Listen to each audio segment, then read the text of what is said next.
कहानी की शुरुआत हमें 1944 में दूसरे विश्व युद्ध के दौर में ले जाती है। यहाँ जर्मनी की नाजी फौजें जंग के आखिर में फ्रांस के बैंकों से सारे सोने के बार लूटने लगती हैं। इतना ही नहीं, वे फ्रांस के लूवर म्यूजियम से भी सारी कीमती पेंटिंग्स को अपनी चीज समझकर उठा ले जाते हैं। ये सब सामान वे गाड़ियों के काफिले में लौट करके युगोस्लाविया के ग्राहव नाम के एक शहर की तरफ रवाना होते हैं। इस शहर में पहुँचते ही नाजी फौजें वहाँ के लोकल लोगों को पकड़ना शुरू कर देती है। पूरे गाँव को बंदी बनाते वक्त हमें एक औरत दिखती है जो अपने बेटे को पीछे वाले दरवाजे से भाग जाने का इशारा करती है। इसके बाद नाजी फौज इस शहर के एक बैंक में जाकर लूटे हुए कई टन सोने के बार स्टोर करने लगती है। दूसरी तरफ पहाड़ की चोटी पर कुछ लोग इकट्ठा होते हैं, लेकिन ये नाजी फौज के खिलाफ लोग थे। उन्हें पहाड़ के अंदर जबरदस्त विस्फोट की तैयारी करते और फिर उसे उड़ा देते हुए दिखाया जाता है। इसके बाद मूवी का सीन कट होता है और कहानी वर्तमान समय में आ जाती है। आगे क्या हुआ ये जानने के लिए हमें थोड़ा इंतजार करना होगा। अब कहानी 1995 में पहुंचती है, जहां हम बोस्निया के सरजाब नाम के एक जंग से तबाह शहर को देखते हैं। इस शहर के आर्मी कैंप में एक प्रेस की गाड़ी पहुंचती है जनरल का इंटरव्यू लेने के लिए। वहां हमें 2 जर्नलिस्ट दिखाई देते हैं, लेकिन बोस्निया की आर्मी फोर्स उन्हें शक की नजर से देखकर चेकिंग शुरू कर देती है। इसी चेकिंग के दौरान पेट्रोफिस नाम का एक कमांडर वहां आता है और उन्हें देखकर इंटरव्यू की क्लियरेंस दे देता है। पेट्रोफिस साफ कहता है, तुम लोगों को ऐसी रिपोर्ट बनानी होगी जिससे पूरी दुनिया को लगे कि हमारा जनरल यहाँ शांति के लिए काम कर रहा है। इसके बाद इंटरव्यू शुरू होता है। एक जर्नलिस्ट जनरल का साउंड चेक करता है और कहता है एवरीथिंग क्लियर। उसी वक्त दूसरी तरफ सीन कट होता है, जहाँ कुछ नेवी सील्स एक नाले के रास्ते ऊपर आकर एक बिल्डिंग में घुसते हैं एक सीक्रेट मिशन को अंजाम देने के लिए। नेवी सील की टीम एक कमरे में पहुंचकर छत पर एक्सप्लोसिव सेट कर देती है और इंतजार करने लगती है। इधर प्रेस वाला जर्नलिस्ट अचानक बोलता है, जनरल आपका साउंड सिस्टम ठीक से काम नहीं कर रहा, रुकिए मैं ठीक कर देता हूँ। इतना कहकर वो कॉलर माइक ठीक करने के बहाने एक सुई निकालता है और जनरल की गर्दन में चुभो देता है। उसी पल उसका कैमरामैन कैमरे में छुपे चाकू से फुर्ती से अटैक करके बाकी सैनिकों को बेहोश कर देता है। अब दूसरी तरफ नेवी सील की टीम एक्सप्लोसिव ब्लास्ट कर देती है, जिससे उस फ्लोर में एक बड़ा सा गड्ढा हो जाता है। असल में ये जर्नलिस्ट भी नेवी सील के ही मेंबर थे और उनका मिशन था जनरल को बेहोश करके अमेरिका के बेस कैंप में ले जाना। प्लान के मुताबिक वो जनरल के मुंह पर ऑक्सीजन मास्क लगाते हैं, उसे पैक करते हैं और बाहर निकलने लगते हैं। लेकिन जैसे ही बाहर आते हैं देखते हैं कि बोस्नियन आर्मी पहले से उनका इंतजार कर रही है। अब क्या करें, फेस टू फेस जबरदस्त फाइट शुरू हो जाती है और वो कई सैनिकों को ढेर कर देते हैं। लेकिन जब उन्हें एहसास होता है कि उम्मीद से कहीं ज्यादा आर्मी फोर्स है तो समझ जाते हैं कि जिस एग्जिट प्लान से आए थे उस रास्ते से निकलना नामुमकिन है। तभी उनकी नजर कैंप में खड़े एक टैंक पर पड़ती है। वो उसी टैंक को हथिया लेते हैं और सीधे मेन गेट तोड़ते हुए भाग निकलते हैं। अब मैं तुम्हें इन नेवी सील से मिलवाता हूँ। 5 लोगों की इस टीम में लीडर है मैट बर्न्स, बाकी हैं बेकर, डफी, जैक और बेन। यहाँ मैट इनका चीफ इन कमांड है। टैंक लेकर ये लोग सैकड़ों सैनिकों के बीच से फुल स्पीड में निकलते हैं। तभी मैट कंट्रोल रूम को मैसेज देता है, हमने पैकेज सिक्योर कर लिया है लेकिन प्लान गड़बड़ा गया है, हमें किसी दूसरे रूट से एग्जिट चाहिए, जल्दी हमारे लिए एयर सपोर्ट भेजो। उधर से जवाब आता है, अभी कुछ भी पॉसिबल नहीं है, या तो उसी रूट से निकलो या फिर खुद ही कोई रास्ता निकालो। ये सुनकर मैट और भी ज्यादा भड़क जाता है। इधर बोस्नियन आर्मी भी टैंकों और आरपीजी के साथ उनका पीछा करने लगती है। तभी जैक टैंक से एक जबरदस्त शॉट मारता है और दुश्मनों को उड़ा देता है। उसी वक्त एक सैनिक उनके टैंक के ऊपर चढ़कर ग्रेनेड निकाल लेता है और पिन हटा देता है, लेकिन फेंकने से पहले ही मैट चालाकी से अचानक ब्रेक मार देता है। संतुलन बिगड़ते ही वो बेवकूफ सोल्जर टैंक से लटक जाता है और उसी के हाथ में ग्रेनेड फट जाता है। वहीं उसका काम तमाम हो जाता है। इतने में और भी कई गाड़ियों का काफिला उनका पीछा करने लगता है। मैट सामने एक टावर देखता है और उस पर शॉट मारकर उसे उड़ा देता है। फिर तेजी से टैंक दौड़ाकर आगे निकल जाता है। नतीजा ये होता है कि पीछे आ रही सारी गाड़ियां आपस में टकराकर एक्सीडेंट कर जाती हैं और पूरा रास्ता जाम हो जाता है। लेकिन इतनी तबाही के बाद भी उनके आगे और पीछे आर्मी के टैंकों के साथ पेट्रोविच आ जाता है। उस वक्त उनका टैंक एक ब्रिज के ऊपर होता है। अब कोई रास्ता न देखकर मैट जैक को ऑर्डर देता है कि ब्रिज पर शॉट मारे ताकि पूरा टैंक सीधे पानी में गिर जाए, क्योंकि वो नेवी सील्स हैं और उनके लिए पानी सबसे सेफ जोन है। प्लान के मुताबिक जैसे ही ब्रिज टूटता है टैंक नदी में जा गिरता है। फिर वो जनरल को लेकर पानी के अंदर तैरते हुए नहर के दूसरी तरफ निकल जाते हैं। ऊपर से बोस्नियन आर्मी ताबड़तोड़ फायरिंग करती है, लेकिन उन्हें ज्यादा नुकसान नहीं होता और वो काफी दूर निकल जाते हैं। आगे जाकर वो देखते हैं कि सामने स्पीड बोट्स पर सवार आर्मी पहले से उनका इंतजार कर रही है। अब क्या करें, नेवी सील्स पीछे से चुपचाप जाकर दुश्मनों को संभलने का मौका दिए बिना एक एक करके सबको ढेर कर देते हैं। फिर वही स्पीड बोट्स लेकर वो वहाँ से फरार हो जाते हैं। अब नेवी सील्स बोस्नियन जनरल को लेकर अमेरिका के बेस कैंप पहुँचते हैं। वहाँ उनका चीफ इन कमांड लेविन ये देखकर हैरान रह जाता है कि एक देश के जनरल को ये लोग जूता चोर की तरह पकड़कर उठा लाए हैं। ये हालत देखकर वो गौस्से और दुख में कुछ बोले बिना ही वहाँ से चला जाता है। लेकिन अगले दिन सुबह वो पूरी टीम को बुरी तरह फटकार लगाता है। कमांडर गुस्से में कहता है, मैंने तुम्हें कहा था बिल्कुल चुपचाप बिना किसी फुटप्रिंट के मिशन पूरा करना, और तुम लोगों ने पूरा एक टैंक लेकर बोस्निया का बेस कैंप उड़ा दिया। ऊपर से मुझे इतना सुनाया जा रहा है कि मन कर रहा है अभी सबको सस्पेंड कर दूं। मैट जवाब देता है, सर हमारे पास और कोई ऑप्शन नहीं था, इसलिए हमें ऐसा करना पड़ा। ये सुनकर कमांडर उन्हें सख्त सजा की जगह फिलहाल हल्की सजा देता है, 3 दिन की छुट्टी, और कहता है कि आगे जो फैसला होगा वो बाद में बताया जाएगा। हालांकि जाते वक्त मिशन सक्सेस होने की खुशी में वो उन्हें रेड वाइन की बोतल दे देता है। पूरी टीम खुश हो जाती है और उसी रात हल्का फुल्का रिलैक्स करने के लिए एक पार्टी रखती है। वहीं पार्टी में टीम की नजर एक बेहद खूबसूरत लड़की पर पड़ती है जिसका नाम लारा होता है। उसे देखते ही बेन उस पर लाइन मारने की कोशिश करता है, लेकिन बाद में पता चलता है कि लारा का पहले से ही बेकर के साथ चक्कर चल रहा है। असल में दोनों काफी समय से एक दूसरे से प्यार करते हैं। उसी रात लारा बेकर को बताती है कि वो इस देश के पीड़ित लोगों के लिए कुछ बड़ा करना चाहती है ताकि एजुकेशन, हेल्थ जैसी चीजों में उनकी मदद कर सके। इसी रोमांटिक माहौल के बीच विलेन की तरह लारा का अपना भाई कुछ गुंडों के साथ उसके घर पहुंच जाता है। वो लारा से गुस्से में पूछता है, वो चीज कहाँ रखी है, बता।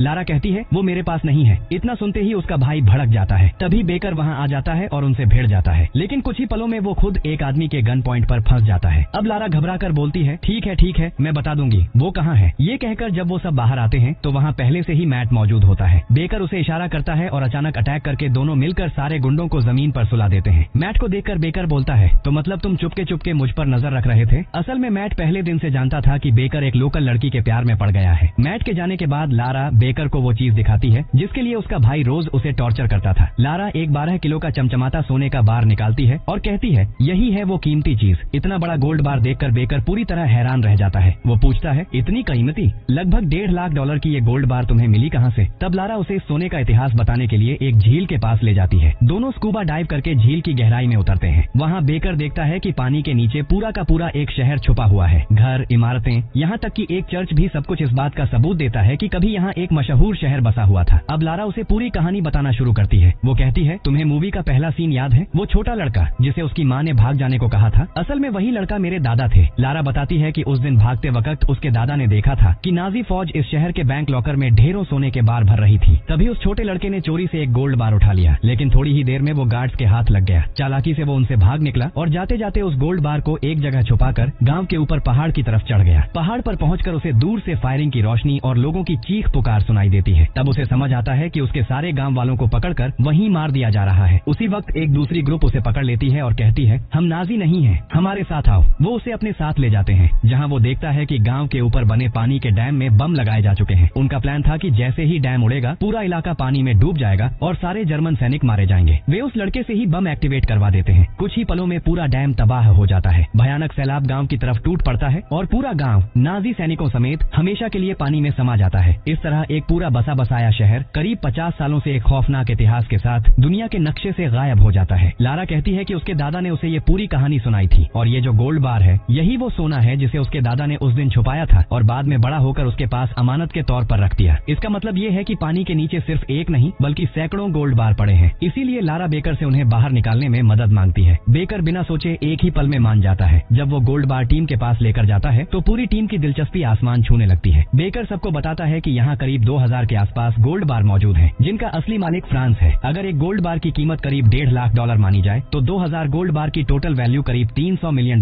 होती है। लेकिन मैट कहता है, इतने भारी गोल्ड बार को पानी के 150 फीट नीचे से निकालना लगभग नामुमकिन है। ऊपर से हम दुश्मन के देश में हैं, जहां हमें किसी तरह का रेस्क्यू सपोर्ट भी नहीं मिलेगा। इन्हीं बातों के बीच लारा वहां आती है और उन्हें एक मैप दिखाकर पूरा प्लान समझाने लगती है। तब मैट लारा से पूछता है, मैं अपनी टीम को इतना रिस्की मिशन क्यों करने दूं? इसमें हमारा फायदा क्या है? लारा जवाब देती है, तुम लोगों को इस पैसे में हिस्सा मिलेगा और मैं अपने हिस्से के पैसों से इस देश के गरीब और मजबूर लोगों की मदद करना चाहती हूँ। मैट कहता है, तो मतलब शेयर 6 हिस्सों में बटेगा? लारा बोलती है, नहीं, 6 नहीं, सिर्फ 2 हिस्से होंगे। $150 मिलियन तुम लोग रखोगे और बाकी $150 मिलियन मैं अपने देश के लोगों पर खर्च करूंगी। ये सुनकर मैट काफी हैरान रह जाता है, लेकिन $150 मिलियन भी कोई छोटी रकम नहीं थी, इसलिए वो इस मिशन के लिए हाँ कर देता है। हालांकि टीम के बाकी मेंबर्स इसे बहुत ज्यादा रिस्की बताकर पीछे हटना चाहते हैं। तब मैट कहता है, हम नेवी सील्स हैं, ये मिशन हम चैलेंज की तरह लेकर पूरा कर सकते हैं। ऊपर से हमारी रिटायरमेंट में सिर्फ 6 महीने बचे हैं। अगर इस वक्त हम चुपचाप ये कर पाए तो सबकी लाइफ हमेशा के लिए सेटल हो जाएगी। मैट की ये बात सुनकर आखिरकार पूरी टीम इस प्लान को एग्जीक्यूट करने के लिए तैयार हो जाती है। लेकिन ये मिशन आसान नहीं था, इसमें आगे बहुत सारे खतरनाक चैलेंज उनका इंतजार कर रहे थे। 2000 गोल्ड बार का कुल वजन करीब 27 टन होता है। अब बेन प्लान बनाता है कि इतने सारे गोल्ड बार पानी के नीचे से ऊपर कैसे निकाले जाए। उसका प्लान ये होता है, पहले पानी के अंदर एक बड़ा कार्गो नेट बिछाया जाएगा और सारे गोल्ड बार उसमें रखे जाएंगे। फिर चारों कोनों में 4 कार्गो बैलून लगाए जाएंगे और उनमें गैस भरी जाएगी। जैसे जैसे बैलून फूलेंगे पूरा नेट गोल्ड के साथ ऊपर की तरफ उठने लगेगा। इस तरह सारे गोल्ड बार पानी के नीचे से पानी की सतह तक लाए जा सकते हैं। लेकिन पानी से जमीन तक कैसे पहुंचाया जाएगा, इसका प्लान जैक बनाता है। वो बताता है कि उनके बेस में 2 पायलट हैं जो गुप्त तरीके से ऐसे काम करते रहते हैं। अगर उन्हें कुछ पैसे ऑफर किए जाए तो वो हेलीकॉप्टर लेकर आ जाएंगे और आसानी से सारे गोल्ड ट्रांसपोर्ट कर देंगे। साथ ही वो डॉग फाइट में भी एक्सपर्ट हैं। अगर कोई झंझट हुआ तो उन्हें एयर सपोर्ट भी मिल जाएगा, क्योंकि सोने के बार एक हैवी लॉकर के अंदर बंद है, इसलिए उसे काटने के लिए मैग्नीशियम, बर्निंग बार बार और ऑक्सीजन की जरूरत होगी, जिससे पानी के अंदर भी तेज आग के जरिए लोहे को काटा जा सके। उधर मैट रात में झील के पास जाकर एनालिसिस करता है। उसे पता चलता है कि हर 2 घंटे में एक पेट्रोलिंग टीम झील के आसपास चेकिंग करती है। इसका मतलब ये काम उन्हें हर बार 2 घंटे के अंदर अंदर करना होगा। क्योंकि काम बहुत ज्यादा है, इसलिए वो लोग फैसला करते हैं कि ये मिशन 5 दिनों में पूरा किया जाएगा। लगातार ज्यादा देर तक पानी के नीचे रहने से डिकम्प्रेशन सिकनेस हो सकती है, जो जानलेवा होती है। इतनी सारी टेक्निकल प्लानिंग के बाद अब वो लोग इस मिशन के लिए जरूरी सारे इक्विपमेंट इकट्ठा करना शुरू कर देते हैं। क्योंकि ये एक अनऑफिशियल मिशन था, इसलिए सभी को ऐसा दिखावा करना पड़ता है कि किसी को शक न हो और सबको लगे कि ये सारा सामान किसी ऑफिशियल टॉप सीक्रेट मिशन के लिए ले जाया जा रहा है। एक ट्रक भरकर सारे इक्विपमेंट वो लोग लारा के घर ले जाकर छुपा देते हैं। दूसरी तरफ लारा जब घर लौटती है तो देखती है कि उसका गोल्ड बार गायब है। उसी पल उसे समझ आ जाता है कि ये हरकत उसके नालायक भाई की ही है और सच में वही करता है। लारा का भाई उस गोल्ड बार से छोटा सा टुकड़ा काट कर अपने नशे के खर्च चलाने लगता है। लेनदार उससे कैश पैसे मांगता है, लेकिन वो जबरदस्ती सोने का टुकड़ा देकर उसे भगा देता है। इधर उस गोल्ड के टुकड़े की खबर बोस्नियन आर्मी तक पहुंच जाती है। वो लोग लारा के भाई को पकड़ कर ले आते हैं और उसकी आंखों के सामने उसके पार्टनर को गोली मार देते हैं। डर के मारे वो सच उगल देता है कि ये सोना उसे अपनी बहन से मिला है। अगले सीन में हम देखते हैं कि नेवी सील्स का कमांडर पूरी टीम को दोबारा बुलाता है और बताता है कि उनके इस बैकडोर मिशन को लेकर ऊपर तक हंगामा मच गया है, इसलिए फैसला लिया गया है कि उन्हें तुरंत इस बोस्नियन बेस कैंप से हटाकर अमेरिका भेज दिया जाएगा। ये खबर सुनते ही सबके पैरों तले जमीन खिसक जाती है और मैट साफ कह देता है कि उनका गोल्ड मिशन यहीं खत्म होता है। 3 दिनों के अंदर उन्हें बेस छोड़ना होगा, इसलिए वो सबको अपना सामान पैक करने का ऑर्डर देता है। सब उदास मन से अपने सूटकेस तैयार करने लगते हैं और उधर लारा का दिल पूरी तरह टूट जाता है। इधर डफी और जैक गम में ज्यादा रेड वाइन पी लेते हैं और अपने ही लोगों से झगड़ा शुरू कर देते हैं। वहीं दूसरी तरफ मैट और बेन चुपचाप वाइन पी रहे होते हैं। तभी बेन के हाथ में विस्की का बड़ा ग्लास और उसके अंदर रखा छोटा शॉट ग्लास देखकर उसके दिमाग में एक जबरदस्त आइडिया आ जाता है। वो शॉट ग्लास को उल्टा करके बड़े ग्लास में डालता है और कहता है, अगर हम पानी के नीचे ऐसा एक बेस बना सकें जिसके अंदर पानी ना हो और जो पूरा ऑक्सीजन से भरा हो, तो हम बिना रुके लगातार काम कर सकते हैं और एक ही रात में पूरा मिशन खत्म कर सकते हैं। इतना खतरनाक आइडिया आते ही वो तुरंत बेकर को कॉल करता है। बेकर बताता है कि पानी के नीचे एक चर्च है और उसके अंदर एक कमरा है जो पूरी तरह एयर टाइट है। अगर उस कमरे को ऑक्सीजन से भर दिया जाए तो वही उनका अंडर वाटर चैम्बर बन सकता है। ये सुनते ही पूरी टीम फैसला कर लेती है कि आज ही रात मिशन शुरू किया जाएगा। बेकर लारा से कहता है कि वो सारे इक्विपमेंट लेकर झील के किनारे पहुंच जाए और जैक पहले से सेट किए गए पायलट्स को मैसेज कर देता है कि वो सुबह होने से पहले ही लोकेशन पर मौजूद रहें। उधर उन्हें बेस से बहुत सारे ऑक्सीजन सिलेंडर और भारी सामान बाहर निकालना था। इसके लिए वो एक फेक टाइम्ड अर्जेंट मिशन का पेपर तैयार करते हैं और एयरक्राफ्ट के पायलट को दिखाकर कहते हैं, एक बहुत बड़ा सीक्रेट मिशन है, तुरंत हमें लेकर उड़ो। ये रहे मिशन ऑथराइजेशन डॉक्यूमेंट्स। पायलट्स पूरी तरह यकीन कर लेते हैं और बिना ज्यादा सवाल किए उन्हें लेकर उड़ जाते हैं। जैसे ही हेलीकॉप्टर झील के ऊपर पहुंचता है, 5 नेवी सील्स अपने सारे सामान के साथ छलांग लगा देते हैं और यहीं से शुरू होता है गोल्ड बार रिकवरी मिशन। वे पानी के अंदर डाइव करते हुए सबसे पहले उस चर्च में पहुंचते हैं। वहाँ जो घंटा घर का कमरा था, बेन उसमें ऑक्सीजन भरना शुरू करता है। धीरे धीरे कमरे का पानी कम होने लगता है और पूरा कमरा ऑक्सीजन से भर जाता है। उधर ऊपर मौजूद लारा कुछ लकड़ी लेकर एक प्लेटफॉर्म बनाती है और उसे बेकर के नीचे पहुंचाती है। इस लकड़ी के प्लेटफॉर्म पर वे अपने जनरेटर और ऑक्सीजन सिलेंडर रख सकते हैं और खुद भी उस पर बैठ सकते हैं। इतना करके कुछ ही समय में उनका पूरा under water chamber work station के लिए पूरी तरह तैयार हो जाता है। मैट बेन के इस यूनिक आइडिया की सफलता देखकर बहुत खुश होता है। अब बारी आती है गोल्ड खोजने की। इसके लिए मैट बेन और जैक बैंक के उस लॉकर में पहुंचते हैं जहां भारी मात्रा में धन रखा हुआ था। पहले वे वॉल्ट के कमरे की दीवार तोड़ना शुरू करते हैं। ड्रिल मशीन से पहली दीवार तोड़ने पर वे पाते हैं कि उसके पीछे एक और सेकंड दीवार है। उसे भी ड्रिल करने के बाद वे वॉल्ट की लोहे की शीट तक पहुंच जाते हैं। अब जैक मैग्नीशियम बर्निंग बार से उस लॉक को गोल करके काटना शुरू करता है। वहीं चैम्बर में देखा जाता है कि पुरानी स्थिति के कारण छत में छेद होने से पानी अंदर आने लगता है। बेन बताता है कि ये दीवारें 50 साल से किसी ऑक्सीजन के संपर्क में नहीं आई थी, इसलिए अब वे डियोनेक्साइड हो रही हैं। इसका मतलब है कि उनके पास अधिकतम सिर्फ 1 घंटा है, उसके बाद पूरा कमरा पानी से भर जाएगा। इसलिए मैट तुरंत लकड़ी लगाकर अस्थायी रूप से पानी रोकने का काम करता है। जब जैक अपनी स्टील कटिंग से आखिरकार वॉल्ट का दरवाजा खोल देता है तो वे सब अंदर जाकर गोल्ड की खोज शुरू कर देते हैं। इधर वही बोस्नियन कर्नल धीरे धीरे लारा के घर पहुंचता है। वहाँ उसे लारा के वार्डरोब में स्कूबा डाइविंग जैकेट और एक मैप दिखाई देता है। तभी उसे शक होता है कि शायद इस लड़की ने उस झील में कुछ पाया है। वो तुरंत अपनी टीम लेकर उस झील पर पहुंचता है। वहाँ आते ही कुछ लकड़ी के टुकड़े जमीन पर पड़े देख उसका शक और गहरा हो जाता है। इसके बाद वो अपनी टीम को वहाँ रोकने का ऑर्डर देता है। उधर नेवी सील्स के बेस कैंप में चीफ इन कमांड उन असामियों को लंबे समय तक नहीं देख पाता तो खोजबीन शुरू कर देता है, लेकिन कहीं भी उनका कोई सुराग नहीं मिलता। तब वो दोनों पायलट्स को बुलाता है क्योंकि आखिरी बार इन्हीं के साथ नेवी सील्स टीम देखी गई थी। पायलट्स कमांडर को झूठा जवाब देने की कोशिश करते हैं, लेकिन कमांडर कोई मामूली आदमी नहीं था। वो हर बात की गहराई से पूछताछ करता है और सच निकलवाने में जुट जाता है। अब हम फिर से पानी के नीचे चलते हैं। पूरी टीम बंकर में हर जगह तन्न तन्न करके खोजबीन करती है। वहाँ उन्हें कुछ पुराने कागज के नोट्स मिलते हैं और अंत में वे लगभग 10 गोल्ड बार तक निकालने में कामयाब हो जाते हैं। जैसे ही टीम अपने चैम्बर चैम्बर में आती है। बेन और जैक कहते हैं, यार इस पापा की ये कहानी सुनकर तो हम बड़े धोखे में पड़ गए। इस कहानी पर विश्वास ही नहीं करना चाहिए था। लेकिन मैट उन्हें समझाता है, असल में लारा की कोई गलती नहीं है, उसने जानबूझकर झूठ नहीं बोला। और देखो, हम 10 गोल्ड बार तो निकाल ही चुके हैं। इसका मतलब ये है कि यहाँ गोल्ड था और ये सच था। शायद वक्त के साथ कोई और कुछ उठा ले गया। मैट कहता है, ठीक है, ये 10 गोल्ड बार लेकर हम वापस चलते हैं। और ये कहकर वे ऊपर की ओर निकलते हैं। लेकिन वापसी के रास्ते में मैट एक दीवार देखकर रुक जाता है। दीवार काफी नई लग रही थी और उस पर रोमन अक्षरों में कुछ लिखा था। इसे देखकर मैट फिर से चैम्बर में लौटता है और बाकियों को बताता है, हमें रास्ते की इस दीवार को जरूर चेक करना होगा। फिर वे दीवार के पास जाकर उसे तोड़ना शुरू करते हैं। दीवार इतनी नरम थी कि उसे तोड़ने में ज्यादा मुश्किल नहीं होती। दीवार के पीछे वे एक सुरंग देखते हैं और उसमें प्रवेश करना शुरू करते हैं। सुरंग में चलते हुए वे कुछ ऐसा देखते हैं कि उनकी आत्मा कांप उठती है। वहाँ उन्हें 100 से ज्यादा लोगों की खोपड़ियां और हड्डियां थरथरा कर रखी हुई मिलती हैं। चारों तरफ बिखरे और बंद किए गए लकड़ी के बॉक्स भी पड़े हैं। वे एक एक करके उन बॉक्सों को खोलने लगते हैं। इसी बीच बेकर देखता है कि एक बॉक्स के अंदर कई पुराने पेंटिंग्स छुपाए हुए हैं। इसका मतलब था कि ये वही पेंटिंग्स थीं जिन्हें नाजी फौज ने फ्रांस से लूट कर लाया था। और इसका मतलब ये भी था कि गोल्ड बार कहीं इसके आसपास ही छुपा होना चाहिए। इसके बाद टीम ने पूरी ताकत लगा दी और खोजबीन शुरू कर दी। कुछ ही दूरी पर उन्हें एक बड़ा बॉक्स दिखाई देता है। जब उसे खोलते हैं तो देखते हैं कि वहाँ सजा हुआ है 100% शुद्ध 24 कैरेट का 2000 गोल्ड बार। ये देख पूरे टीम की खुशी का ठिकाना नहीं रहता। वे पागलों की तरह गोल्ड बार को नीचे उतारकर ट्रांसपोर्ट करना शुरू कर देते हैं। पानी के नीचे वे कार्गो नेट बिछाते हैं और लॉकर से सारे गोल्ड बार उसी में रखकर ऊपर लाने की तैयारी शुरू कर देते हैं। इधर बोस्नियन फोर्सेस पानी के ऊपर कुछ पुराने नोट तैरते हुए देखते हैं। ये वही नोट थे जो थोड़ी देर पहले जैक को मिले थे। यह देखते ही कर्नल को पूरा यकीन हो जाता है कि इस पानी के नीचे कोई न कोई जरूर मौजूद है। वो तुरंत कुछ सैनिकों को डाइविंग सूट पहनाकर पानी के नीचे भेज देता है। उधर नेवी सील्स अपना काम तेजी से कर रहे थे, लेकिन तभी ऊपर से आए बोस्नियन मिलिट्री उन पर अटैक कर देती है। वे चाकुओं से नेवी सील्स पर हमला करने की कोशिश करते हैं, लेकिन पानी के अंदर नेवी सील्स को हराना लगभग नामुमकिन था। नेवी सील्स एक एक करके बोस्नियन सैनिकों को बेरहमी से मार गिराते हैं। जब एक मरा हुआ सैनिक पानी के ऊपर तैरता हुआ आता है तो कर्नल समझ जाता है कि नीचे कोई आम लोग नहीं बल्कि बेहद हाई ट्रेंड मिलिट्री फोर्स मौजूद है। अब वो ग्रेनेड अटैक की प्लानिंग करता है। आप सोच रहे होंगे पानी में ग्रेनेड से क्या नुकसान हो सकता है। असल में पानी के नीचे ग्रेनेड फटने पर जबरदस्त प्रेशर और शॉक वेव बनती है जो आसपास मौजूद इंसान के शरीर के अंदरूनी अंगों को पल भर में तहस नहस कर सकती है। इसी थ्योरी पर काम करते हुए कर्नल कुछ ग्रेनेड एक एंकर के साथ बांधकर उसे पानी में उतारता है। थोड़ी गहराई में ले जाकर जैसे ही वो उसे झटका देता है, ग्रेनेड के पिन निकल जाते हैं और कुछ ही सेकंड में भयानक धमाके होने लगते हैं। लेकिन क्योंकि वो धमाके काफी ऊपर हुए थे, इसलिए किसी को कोई नुकसान नहीं होता। फिर भी टीम समझ जाती है कि अब उनके पास बिल्कुल भी टाइम नहीं बचा है। वो फटाफट अपना काम तेज कर देते हैं। एक एक करके सारे गोल्ड बार लाकर कार्गो नेट के पास जमा करने लगते हैं। फिर वो उस नेट में बड़े बड़े एयर बैलून लगाकर उनमें गैस भरना शुरू कर देते हैं। तभी ऊपर से फिर ग्रेनेड गिराए जाते हैं। इस बार उन्हें और नीचे तक लाकर ब्लास्ट किया जाता है। इस धमाके से पूरी टीम को जोरदार झटका लगता है। आसपास की पुरानी दीवारें टूट टूट कर गिरने लगती हैं। हालात बेहद खतरनाक हो जाते हैं। स्थिति बिगड़ती देख वो मेन एयर बैलून में तेजी से ऑक्सीजन भरने लगते हैं। जैसे जैसे बैलून फूलता है वो ऊपर की तरफ उठना शुरू करता है। लेकिन इसी दौरान आर्मी लगातार ग्रेनेड अटैक करती रहती है, जिससे उनके लिए टिके रहना मुश्किल हो जाता है। असल में पानी के नीचे रहकर फाइट बैक करने का कोई रास्ता नहीं था। उन्हें हर हाल में ऊपर जाना ही होगा। लेकिन तभी वो देखते हैं कि थोड़ी दूर जाने के बाद बैलून ऊपर उठना बंद हो जाता है। वजह ये थी कि जितना वजन उन्होंने अनुमान लगाया था उससे कहीं ज्यादा गोल्ड हो चुका था। इसीलिए बैलून अब और ऊपर नहीं जा पा रहा था। अब इसे ऊपर उठाने के लिए उन्हें और ज्यादा ऑक्सीजन की जरूरत थी। तभी मैट को याद आता है कि कुछ गैस सिलेंडर ग्रेनेड अटैक की वजह से बैंक के अंदर ही रह गए थे। वो बिना एक सेकंड सोचे अपनी जान जोखिम में डालकर वापस उसी खतरनाक एरिया में चला जाता है। वो जैसे ही एक ऑक्सीजन सिलेंडर ढूंढ कर उठाता है, तभी एक जबरदस्त धमाका होता है और ऊपर से पूरा स्ट्रक्चर टूट टूट कर उसके ऊपर गिरने लगता है। मैट बाल बाल बचता है, मौत को छूकर वापस आता है, लेकिन आखिरकार वो एक सिलेंडर घसीटते हुए बैलून तक ले आता है। जैसे ही वो उस सिलेंडर से ऑक्सीजन भरता है, बैलून जोर जोर से हवा भरते हुए तेजी से ऊपर उठने लगता है। कुछ ही सेकंड में पूरी टीम पानी की सतह के ऊपर पहुंच जाती है। लेकिन ऊपर पहले से ही बोस्नियन कमांडर मौजूद था। वो रॉकेट लॉन्चर उठाकर पूरी टीम को उड़ाने ही वाला होता है। मैट उसे देखते ही पिस्टल से फायर करता है, एक गोली, दो गोली, लेकिन कोई भी निशाने पर नहीं लगती। मैगजीन खाली हो जाती है। मैट समझ जाता है अब सब खत्म। लेकिन तभी आसमान से अचानक एक हेलीकॉप्टर एंट्री लेता है और हैवी मशीन गन से पूरी बोस्नियन फोर्स को भून डालता है। यही वो पायलट होते हैं जिन्होंने पहले डर के मारे सब सच कमांडर को बता दिया था और सच्चाई जानने के बाद कमांडर ने इन्हें भेजा था नेवी सील टीम को रेस्क्यू करने। लेकिन रुको, मिशन अभी खत्म नहीं हुआ था। लास्ट ट्विस्ट अभी बाकी था। अब वो पूरे 27 टन गोल्ड को हेलीकॉप्टर से बांधकर बेस कैंप की तरफ रवाना होते हैं। बेस पहुंचते ही चीफ इन कमांड सबकी जबरदस्त क्लास लगा देता है, इतने बेवकूफी भरे अनऑफिशियल मिशन पर जाने के लिए। लेकिन जब उसे पूरी सच्चाई पता चलती है तो वो इस मिशन को दबाने और सब कुछ सीक्रेट रखने के लिए एक खतरनाक प्लान बनाता है। अगले दिन सुबह बेस कैंप में एक पेज ब्रीफिंग आयोजित होती है। वहाँ बताया जाता है कि हमारी स्मार्ट टीम इस देश की एक लोकल लड़की की मदद से फ्रांस के 50 साल पहले खोए हुए गोल्ड बार को ढूंढ निकालने में सफल रही है। उन्होंने ये गोल्ड फ्रांस फ्रांस को वापस सौंपने का फैसला किया। सभी गोल्ड बार फ्रांस को हस्तांतरित किए जाते हैं। इस बहादुरी काम के लिए फ्रांस सरकार पूरी टीम को विशेष सम्मान से नवाजती है। लेकिन इस तरह की प्रशंसा देखकर टीम के अंदर थोड़ी निराशा भी होती है। बाद में कमांडर टीम को एक कमरे में बुलाता है और बताता है कि असल में मैंने सभी गोल्ड बार तुम्हें नहीं दिए, तुम्हें सिर्फ $150 मिलियन का गोल्ड दिया गया है। बाकी का गोल्ड मैंने अपने जानकार के जरिए मार्केट में बेचकर तुम्हारे लिए अलग रखा है। फिर वो 6 मेंबर को 6 चेक देता है। सभी चेक देखकर हैरान रह जाते हैं। उनके नाम पर सिर्फ 3665 का चेक था। मैट का दिमाग पूरी तरह खराब हो जाता है। वो सोचता है क्या ये आदमी सारा पैसा खा गया या फिर मुझसे मजाक कर रहा है। तभी कमांडर कहता है तुमने ये मिशन इस देश की भलाई के लिए किया, इसलिए अब पैसे के लिए क्यों सोच रहे हो। इस पर लारा अपनी चेक देखती है और पूरी तरह दंग रह जाती है। उसके चेक में करीब 14,99,08,070 का अमाउंट लिखा था। इसका मतलब था कि चिफ ने सारी टीम की कमाई लारा को दे दी थी और नेवी सील्स टीम को सिर्फ उनका मिशन फी मिला। सब टीम के मेंबर समझ जाते हैं कि उनकी गलतफहमी थी और अपने चेक लारा को सौंप देते हैं। यह देखकर लारा बेहद खुश होती है और इस कहानी यहीं खत्म होती है।